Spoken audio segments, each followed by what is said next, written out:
Would you eat almonds? I'm here to talk about the climate crisis. Answer my question. Do you eat almonds or drink almond milk? 30 million people in Pakistan. Do you drink almond milk? Have been affected by Do you drink almond milk? Well, hungry vegans targeted Big Ben today, spraying white paint outside the House of Parliament ahead of Liz Truss's first Prime Minister's questions. The Animal Rebellion protest group says the white paint symbolises milk and was intended to represent the destruction of the dairy industry. Also represents, of course, petulant vandalism and the destruction of a historic building.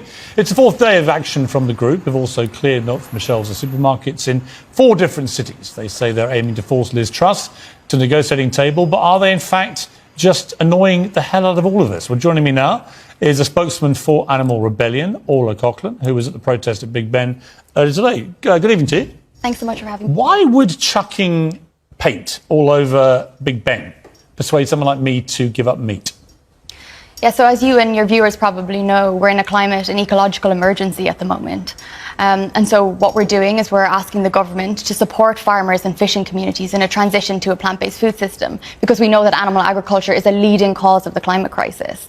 And so if we transition to a plant-based food system, we can free up vast amount of land in the UK, we can rewild and we can draw carbon down. Okay, look, that's all fine. That wasn't my question. My question is, why does chucking paint over Big Ben, why does desecrating Trafalgar Square with red dye, chucking milk around Harrods, destroying supermarket shelves and so on, how does that persuade me, who already likes eating meat? Why are you going to persuade me by being a vandal? Don't get it. Yeah, I think we're in an incredibly difficult position at the moment, because we've been... Why are you making it any easier?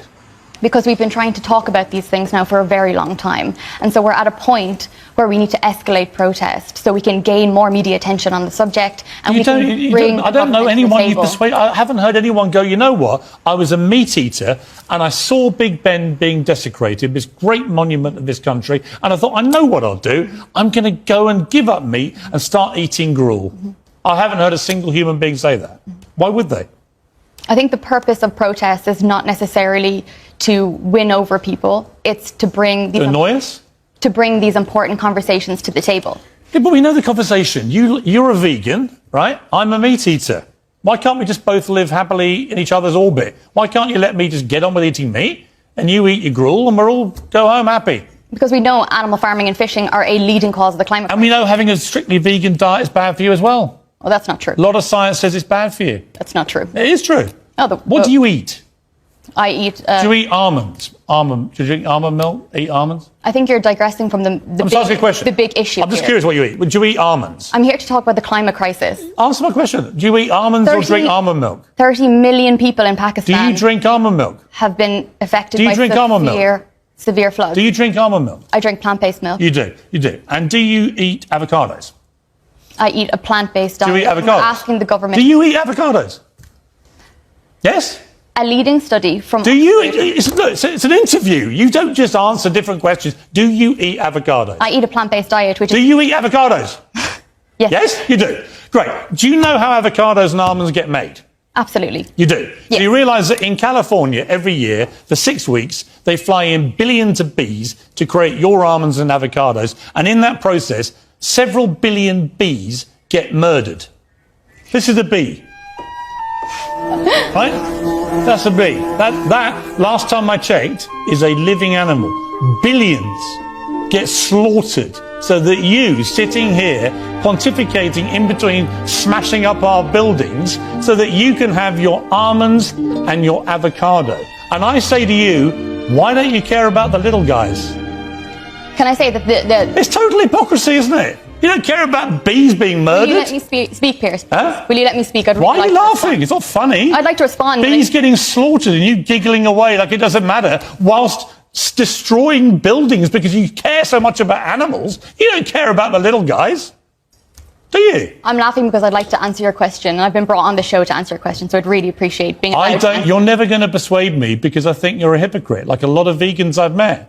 You can all be as hangry as you like and not have meat. I don't believe in the science of a strictly vegan diet. If vegan diets worked, a lot of animals wouldn't eat other animals. Do you believe in the climate crisis? Yes.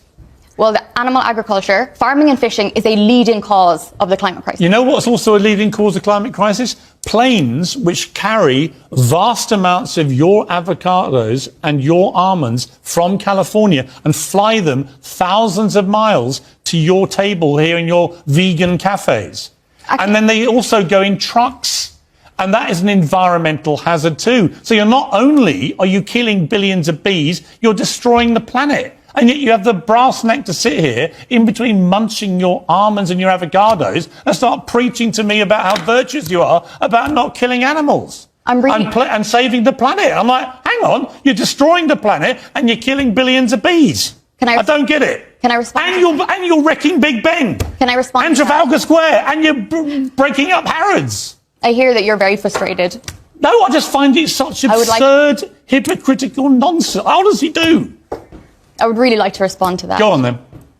So a leading study from Oxford, which is the most comprehensive study on food and the climate that has ever been done before, has said that animal products, that's farming, animals and fishing, is the leading cause. Is a bee an animal? I'm not finished, sorry. It surpasses... Actually, Ola, is a bee an animal? It surpasses... Is a bee an animal? Piers, Is a bee an animal?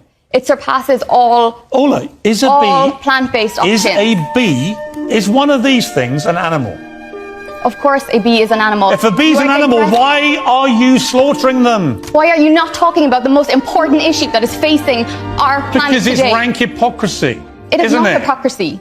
I meet so many vegans who devour avocados and almonds and don't seem to realise it involves the slaughter of billions of bees. Both almonds and avocados are less damaging to the planet. Oh, they're less damaging. And what about how they get flown here from California? What about how they get trucked across Europe? That study in Oxford, that is exactly what it is about. No, anyway, look, I'm starving and you're not going to persuade me. And my response to you destroying all these things is to have a Big Mac.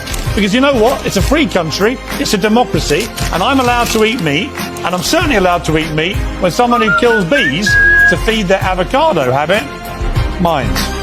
What we're asking is for the government to support